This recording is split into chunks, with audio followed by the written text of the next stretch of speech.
కంచి కామకోటి పీఠం వారి శ్రీ చంద్రశేఖరేంద్ర సరస్వతి విశ్వ మహావిద్యాలయం ఇంటర్ మార్క్స్ ఆధారంగా స్కాలర్షిప్తో కూడిన అడ్మిషన్లు.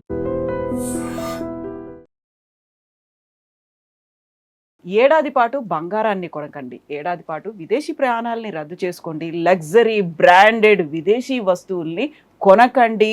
దీంతో పాటుగా వర్క్ ఫ్రమ్ హోమ్ ఆప్షన్ని ఎంచుకోండి. పెట్రోల్ డీజిల్ని వినియోగాన్ని తగ్గించుకునేలా కార్పూల్ సిస్టమ్ని లేకుంటే పబ్లిక్ ట్రాన్స్పోర్ట్ సిస్టమ్ని డెవలప్ చేసుకోండి. ఇవన్నీ ప్రధానమంత్రి నరేంద్ర మోదీ హైదరాబాద్కు వచ్చినప్పుడు బహిరంగ సభలో ప్రజలను ఉద్దేశించి చేసినటువంటి వ్యాఖ్యలు. ఇవన్నీ ఇంత సడన్గా ఎందుకు చెప్పాల్సి వచ్చింది?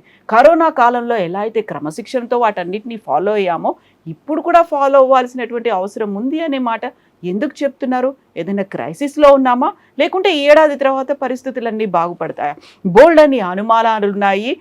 మోదీ ఇచ్చినటువంటి సందేశం మీద బోల్డ్ అన్ని సందేహాలు ఎందుకు వస్తున్నాయి? మనతో పాటుగా ఉన్నారు బీజేపీ ఎంపీ కొండా విశ్వేశ్వరరెడ్డి గారు. హలో అండి, నమస్తే. నమస్తే. ఎలా ఉన్నారు మీరు? ఐఎమ్ ఫైన్ అండి. దేశం ఎలా ఉంది? వేరే దేశాల కంటే చాలా మంచిగా ఉంది. ఇక్కడ పరిస్థితులు వేరే దేశాల పరిస్థితులు చూస్తే కేవలము పాకిస్తాన్, బంగ్లాదేశ్, శ్రీలంక కాదు, అమెరికా చూసినా, యూకే చూసినా, యూరప్ చూసినా, ఆఫ్రికా దేశాలకు అంత ప్రభావం కొంచెం తక్కువ పడ్డది. కానీ మొత్తం చైనాను చూసినా, ఏ దేశాన్ని చూసినా ఈ యుద్ధంతో అయ్యే పరిణామాలు, ప్రభావాలు అన్నిట్లో తక్కువ మన దేశంలో.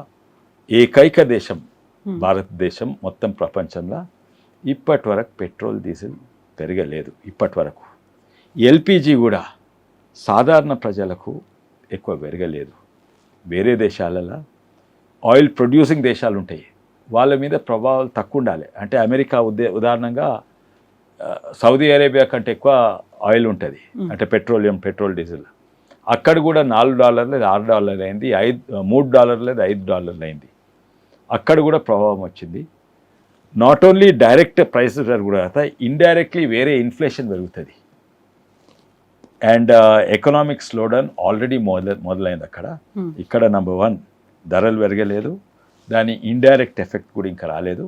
And in contrary GST collection అన్న ఎకనామిక్ అవుట్పుట్ లాస్ట్ మంత్ పెరిగింది. ఇది మ్యాజిక్ అంటారా, మోడీ మ్యాజిక్ అంటారా, విచిత్రమా తెలియదు. ఇది నేను కాదు, మీరు ఏదన్నా ఎకనామిక్స్ అడగండి. మనము కరోనా అంటే హఠాత్తుగా వచ్చింది, ఎవరు ప్రెడిక్ట్ చేయలేము. ఇది యుద్ధం స్టార్ట్ అయినప్పుడే, స్టార్ట్ కాకముందే, ఉదాహరణంగా కాంట్రాక్టర్ పేరు చెప్పనవసరం లేదు, పెద్ద పెద్ద ఇప్పుడు పెట్రోల్ రిజర్వ్స్ ఉండాలి. మన దేశంలో లేకుండే పెట్రోల్ రిజర్వ్స్. ఆ పెట్రోల్ రిజర్వ్స్ అది ఎప్పటి సొందో కావాలని 30 ఏళ్ళ అని చెప్తుండ్రు. పెట్రోల్ రిజర్వ్స్ అంటే మీరు చూస్తారు, రౌండ్ ట్యాంక్స్ ఉంటాయి, 50 ఫీట్ల రౌండ్ ఉంటుంది, 30 ఫీట్ల ఎత్తు ఉంటాయి. మన సనత్ నగర్ దగ్గర ఉన్నాయి, ప్రతి నగరం బయట ఉంటుంది. నిన్న కూడా ఒకటి ఇనాగ్రేట్ చేసిండ్రు ఎనర్జీ సెక్యూరిటీ కొరకు, పెట్రోల్ డీజిల్ స్టోరేజ్ కొరకు, రిజర్వ్ స్టోరేజ్ కొరకు అటువంటివి ఉండేది. కానీ అండర్ గ్రౌండ్ టనల్స్, మన ఇరిగేషన్ టనల్స్ చేసింది కదా, కాళేశ్వరం టనల్స్ చేసినట్టు, అటువంటి పెద్ద పెద్ద టనల్స్ మొదలైనవి. 1-2 జాగాలు ఆల్మోస్ట్ అయినాయి, పెద్దయి. అంతే 13-20 కిలోమీటర్ల టనల్లో తిరగబెట్టి దాన్ని 30 ఫీట్ల ఎత్తు అందులో పెట్రోల్ స్టోర్ చేసేది ఎప్పుడు స్టార్ట్ చేసిండ్రు? ముందు సూపుతోటి ఎప్పుడో స్టార్ట్ చేసిండ్రు. కానీ ఇప్పుడు ఐఫోన్ వస్తున్నాయి. కానీ ఎవరు కూడా ఊహించలేదు యుద్ధం అవుతుందని. కానీ యుద్ధం కాగానే వేరే చర్యలు తీసుకున్నారు. వీళ్ళంటారు మోడీ ఏదో ఇంకా రాజకీయాలు అంటారు. మనను ప్రొటెక్ట్ చేసినంత ఏ ప్రధానమంత్రియో ప్రధానో వాళ్ళ దేశాన్ని అంత ప్రొటెక్ట్ చేయలేదు. ఇంతకుముందు మనకు ఆయిల్ పర్చేస్ డీల్ కేవలము 12-13 దేశాల నుంచి ఉంటాయి. ఎందుకంటే ఓన్లీ సౌదీ అరేబియా, ఇరానే కాక ఇప్పుడు 47 దేశాలతోటి. అదే కాక మన దేశము ఒక ఆయిల్ ఇంపోర్ట్ చేసి దాన్ని రిఫైన్ చేసి బయటికి పంపిస్తున్నాం. First time we became oil exporter. And మన దేశము, నాకు కూడా విచిత్రం అనిపించింది, మనం అనుకుంటే మీ ఇండియా ఎక్స్పోర్ట్స్ అన్నిటి లేవంటే ఐటీ అనుకుంటాము. దాదాపు ఐటీని దాటిన మన ఆయిల్ ఎక్స్పోర్ట్స్ ఉన్నాయి, అంటే పెట్రోల్ డీజిల్ ఇంపోర్ట్స్. అయితే పెట్రోల్ డీజిల్ మనకు సెక్యూరిటీ ఆల్రెడీ ఉన్నది, కానీ ధరలు పెరుగుతాయి, తప్పనిసరి పెరుగుతాయి, దాంట్లో డౌట్ లేదు. ఎంతోమంది అన్న ఎలక్షన్ కొరకు ఆగుతుండ్రు, ఎలక్షన్ తర్వాత పెంచుతారని. నేను సోషల్ మీడియాలు చెప్పినా మీడియాలు కూడా చెప్పినా 100% పెరుగుతాయి.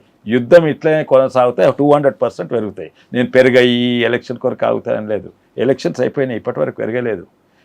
ఇంకా కొనసాగితే తప్పక పెరుగుతాయి. ఆల్రెడీ ఇప్పుడు ఉన్న పరిస్థితి ఏంటంటే పెట్రోల్ డీజిల్కు లోపం లేదు, కానీ ధరలు పెరిగే అవకాశం 200% ఉంది. ఆల్రెడీ పోయిన నెల 30,000 కోట్లు ఆయిల్ మార్కెటింగ్ కంపెనీస్ అంటే BPCL, HPCL, Indian oil corporation వాళ్ళకి నష్టమైంది. అయినా కూడా ఆదుకున్నది ప్రధానమంత్రి మోడీ గారు.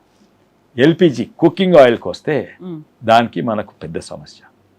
ఎందుకంటే పెట్రోల్ డీజిల్ తీర కాక కుకింగ్ ఆయిల్కు అంటే ఎల్పిజికి, ఎల్ఎన్జికి ముఖ్యంగా మనకు ఇక్కడి నుంచి వస్తుంది, ఆ గల్ఫ్ ఆఫ్ హార్మోస్ నుంచే వస్తుంది.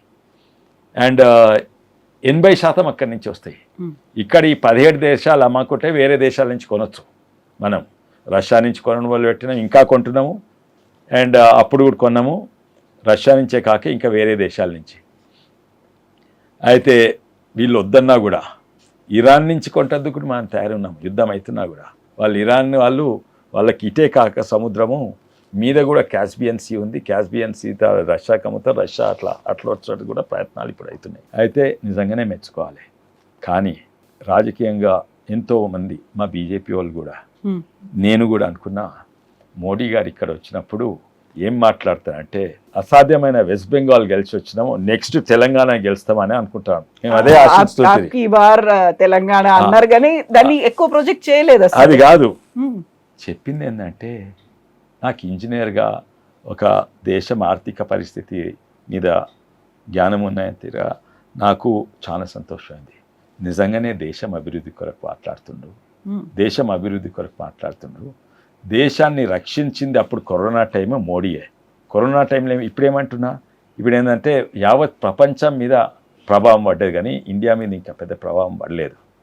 అప్పుడు కరోనా అప్పుడు అమెరికాలో మా సొంత సిస్టర్స్ హస్బెండ్ అంటే కజిన్ సిస్టర్స్ హస్బెండ్, మా చిన్నమ్మ బిడ్డే వెంటిలేటర్ లేక చనిపోయింది అమెరికాలో.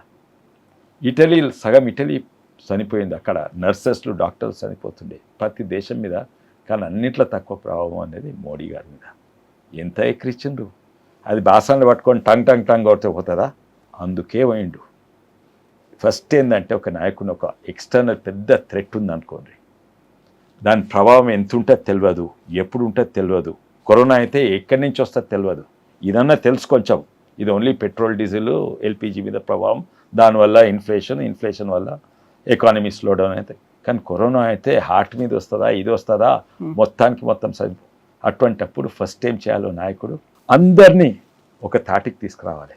ఇట్లా కొడితే పోలేదు కరోనా, కానీ ఇట్లా కొట్టినప్పుడు ఒక యువకుడు కొట్టిండు, పెద్ద మనిషి బాల్కనీకి వచ్చి కొట్టిండు, ఒక హిందూ కొట్టిండు, ఒక ముస్లిం కొట్టిండు, ఒక క్రిస్టియన్ కొట్టిండు, ఒక కాంగ్రెస్ అయిన కొట్టిండు, ఒక బీజేపీ అయిన కొట్టిండు. ప్రతి పార్టీని, దేశాన్ని అంతా ఒకరు తీసుకొచ్చిండు. అది నిజమైన లీడర్షిప్. ఎందుకంటే మాకు తెలియదు అవతలున్న శత్రు కరోనాకు కత్తులున్నాయా, ఆటం బాంబులు ఉన్నాయా, పొట్టను ఓడుస్తుందా, గుండెని అటాక్ చేస్తుందా, మనకు ఊపిరితిత్తులు ఖరాబ్ అవుతాయి. సో అదే స్టేట్మెంట్షిప్ ఇప్పుడు చూపెడుతుండ్రు. ఎందుకంటే దీని ప్రభావం ఎన్నోన్లీ ఇద్దరు పిచ్చోళ్ళు కొట్లాడతారో, ఎన్నేళ్ళు కొట్లాడతారో, 3వ ప్రపంచ యుద్ధము మొదలవుతుందా ఇది తెలియదు.